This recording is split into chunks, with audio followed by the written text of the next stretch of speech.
आपल्याला माहित आहे 18 जूनला काय काय गोष्टी झाल्या या नाशिकच्या मतदारसंघामध्ये या पण आपल्याला माहित आहे. आणि त्या कार्यकर्त्यांनी मला जे सांगितलं होतं का भाऊ तुम्ही घरात बसून आम्ही त्या ठिकाणी तुम्हाला निवडून आणेल, आज ती गोष्ट सत्यात उतरली आहे. मागच्या 8 वर्षाच्या कालावधीत नरेंद्र दराडे साहेब या ठिकाणी कुठल्याही मतदारांना भेटले नाही, त्यांना कुठल्याही प्रकारचा विकास निधी दिला नाही.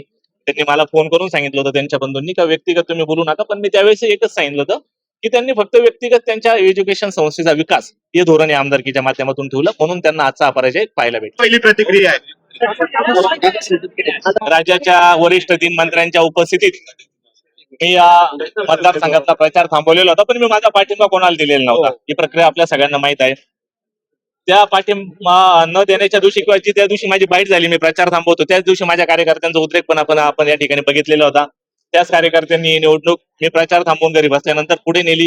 आपल्याला माहित आहे 18 जूनला काय काय गोष्टी झाल्या या नाशिकच्या मतदारसंघामध्ये या पण आपल्याला माहित आहे. आणि त्या कार्यकर्त्यांनी मला जे सांगितलं होतं का भाऊ तुम्ही घरात बसून आम्ही त्या ठिकाणी तुम्हाला निवडून आणेल, आज ती गोष्ट सत्यात उतरली आहे.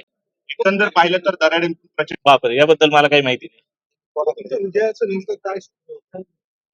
मतदारांचा विश्वास, मतदारांची असलेली त्या उमेदवाराबद्दलची नाराजी आणि माझे प्रामाणिक अहोरात्र झटणारे कार्यकर्ते हा माझ्या विजयाचा मागचा सूत्र आहे. दराडेंचा मायनस पॉईंट हा इतका मोठा मतदारसंघ आहे, 15 तालुके, 18 नगर परिषदा, नगरपालिका, महानगरपालिका.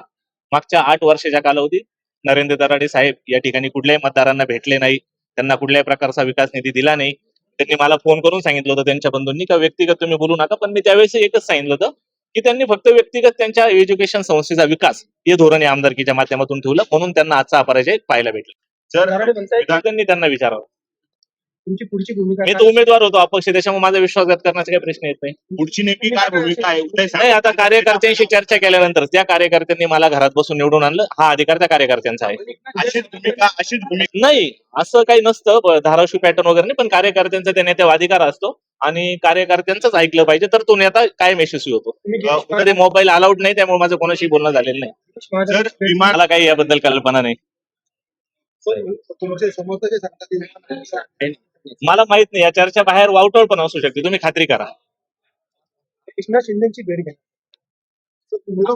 मी कोणाला पण भेटू शकतो, लोकशाही आहे. उद्या मला मी या मतदारसंघाचा प्रतिनिधी म्हणून महाराष्ट्राचे मुख्यमंत्री असतील, तत्सम खात्यांचे मंत्री असतील, यांना भेटणंच आहे. त्यात अपक्ष हा? अपक्ष असल्यामुळे कोणाला हा, मी भेटू शकतो ना. कामं तर करावं लागणार ना. मी लोकांना वचनबद्ध केलंय त्या ठिकाणी त्यांचे कामं करण्यासाठी. मला ज्यांना कोणाला भेटावं लागेल, मध्ये महायुतीचे असो, महाविकास आघाडीचे असो, मी त्यांना भेटेल आणि माझे कामे मार्गी लावेल. महायुतीचे 432 मतं होते, दराडेंचा विजय निश्चित मानला होता. हे बघा तुम्ही, महायुतीचे मतं जरी असले तरी ही निवडणूक दराडे आणि गीते अशी झाली. आपल्याला माहित आहे पहिल्या दिवसापासून महायुतीमध्ये पण दराडेंबद्दल खूप त्या ठिकाणी नाराजगी होती. या आमदार महायुतीच्या नगरसेवकांना पण मागच्या 6 वर्षात पुढे उपलब्ध झालेले नव्हते, त्यांना कुठल्याही प्रकारचा विकास निधी यांनी दिलेला नव्हता. आपण जरी त्यांना महायुतीचे उमेदवार म्हणत असलो, पण ही निवडणूक गीते आणि दराडे यांच्या स्टेट झाली. आणि त्यात आता मला महाविकास आघाडी, मी पहिले सांगितलं का मला मालेगावचे आसिफभाई शेख, आपले मालेगावचे माझे आमदार इस्लाम पार्टी, त्यांचे मतं आणि महाविकास आघाडीचे मतं यांनी पहिल्यापासून त्यांची भूमिका माझ्या मागे स्पष्ट ठेवली. त्याच्यामुळे मला ताकद आली आणि नंतर माझ्या कार्यकर्त्यांनी मला घरात बसून केलेला प्रचार या विजयामागचं गणित आहे. खरं तर या जागेवर ही जागा गणेश भाऊंचीच होती आणि महायुतीमध्ये ही जागा भारतीय जनता पार्टीने खेचून आणायला पाहिजे होती, पण त्या ठिकाणी असं काही झालं नाही. आपल्याला माहित आहे 31 मेला ही जागा वाटपात शिवसेनेला गेली आणि त्यानंतर कार्यकर्त्यांनी माझ्यावर जो प्रचंड प्रेशर आणला की आपल्याला त्या ठिकाणी निवडणूक लढवायची आहे आणि मग मी 1 जूनला अपक्ष फॉर्म त्या ठिकाणी सादर केला. काढला होता, आपल्याला पण माहित आहे. तू म्हातारा झाला का, तुला अजून निवडणुका लढवायला कालावधी आहे, असं पण ते त्यांचे बंधू बोललेले होते. पण आता माझा त्यांच्याबद्दलचा जो यवधावा होता तो संपलेला आहे. मला लोकांनी त्या ठिकाणी मतदारांनी विश्वास टाकलाय, मी त्या विश्वासाचं स्वागत करेल आणि भविष्यात त्यांच्या कामासाठी अहोरात्र झटेल एवढंच सांगतो.